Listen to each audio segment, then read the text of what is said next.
Please sit down.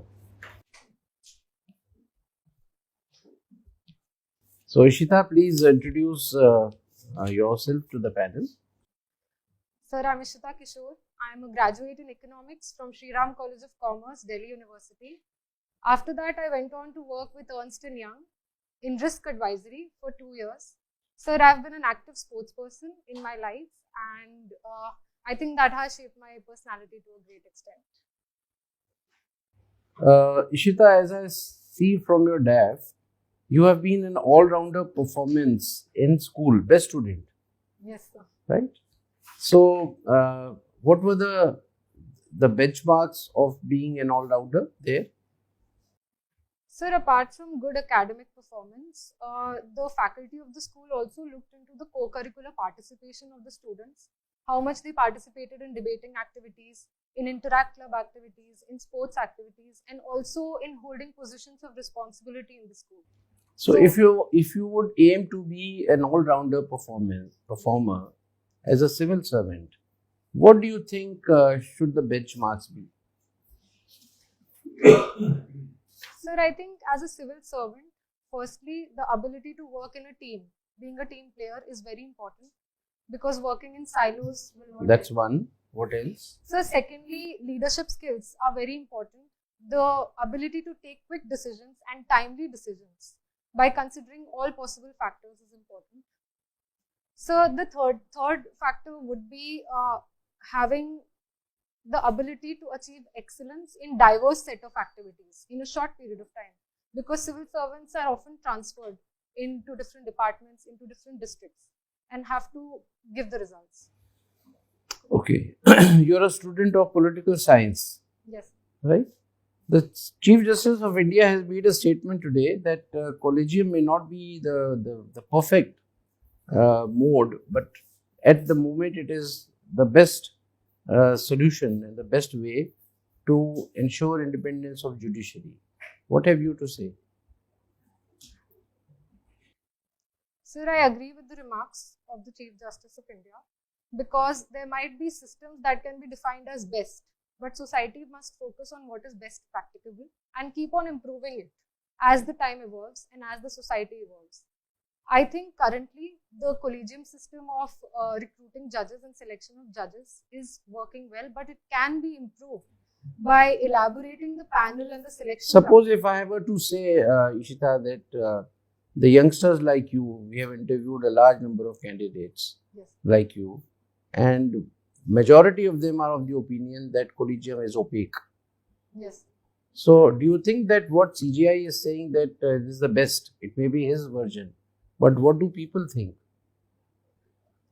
Yes, sir. I believe that it was the best practicable solution at a particular time, but the demands of the society and the awareness of the people demands a system that is more transparent, that has more visibility about what are the parameters, what are the factors being considered when a selection is being made. So I think there are better solutions today. So, was NJEC a better solution, Ishita? Sir, while the intent of NJAC was to elaborate the selection panel and the selection committee, I feel that giving the government also an equal say in appointment can lead to certain collusion in the decision making. So, some middle path has to Yes. be found. All right. Coming to economics. Yes. Now, I have a feeling that we are very, good friends of Russia. But we are not following the economic pattern of Russia. We are following the capitalist model of USA. So, is our friendship with the Russia not ideological, but only based on certain, say, requirements of India, like defense and oil? Sir, at the eve of independence, India did have two options, whether to follow the Russian model or the American capitalist model. And India took a middle path and followed a mixed economy pattern. And I feel that is relevant even today. The government is present in certain strategic sectors where it feels its presence is necessary to regulate, whereas it also gives the free market and the laissez-faire model to a number of sectors and promotes free trade. Suppose if I have to say that I don't believe that we are moving towards, or we are still with mixed economy, the divestment of public sector, and shifting from public sector, monetization of public sector under the many schemes of asset monetization. All these things are basically, we are diluting the state's organizations. That is not the purpose of mixed economy. Sir, I agree that we are divesting, and but government is not being in business anymore. Rather, government is still playing a regulatory role, and government is still present in many strategic sectors across.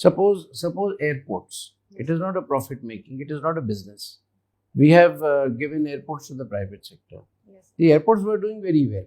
So on the aspect of efficiency also, can you say that this was required? Maybe some public sector undertaking may not be doing well. So is it that the capitalist economy is being thrust upon Indian economy? Sir, I don't think that it is being thrust upon the Indian economy. After the 1990s, we have seen the wave of neoliberalism across the world and a more free market structure. And even in our airports, sir, India prefers a model that is private-public partnership. And this was recommended by Kelkar committee also. So India is finding a balance between the various forces. Okay. My last question. Yes. You have been a delegate of Indo-China youth. Yes. But that must have been you very small. Sorry, sir? That you must be very small at that time. Sir, in this school. was in 2017. This was okay. Graduated. So why is China not settling the border issue with India?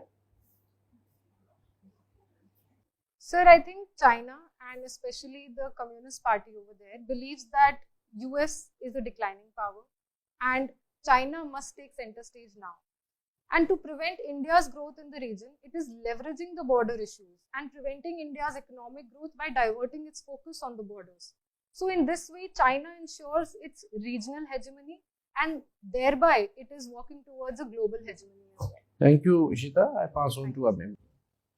So, Ishita, G20. Yes. Do you think it is a group of 20 countries?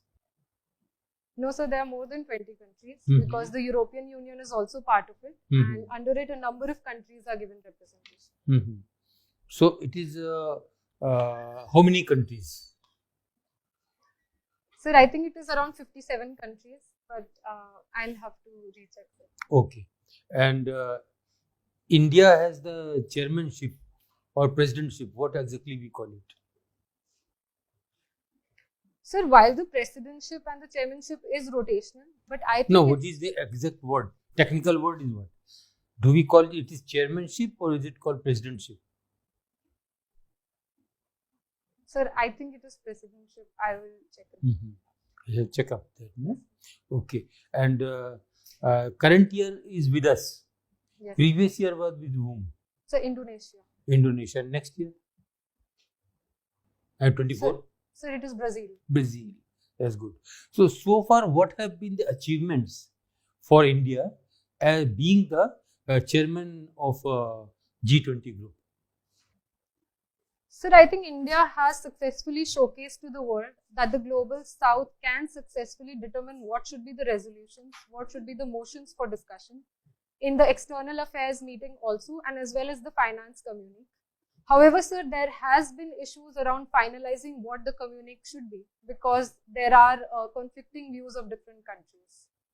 In fact, sometimes I think, is it a political group or as per agenda, it was supposed to be economic and financial group? Yes. It's not a political group, or is it a political group? So in 1999, when G20 was envisaged, it was envisaged as for the emerging market economies and for them to have a better say in the geo-economics of the world. But so currently, given the hard geopolitics that we are witnessing across the world, such elements are also entering in the economic discussions, in the economic decisions of G20. Okay. Supreme Court sometime back has given a judgment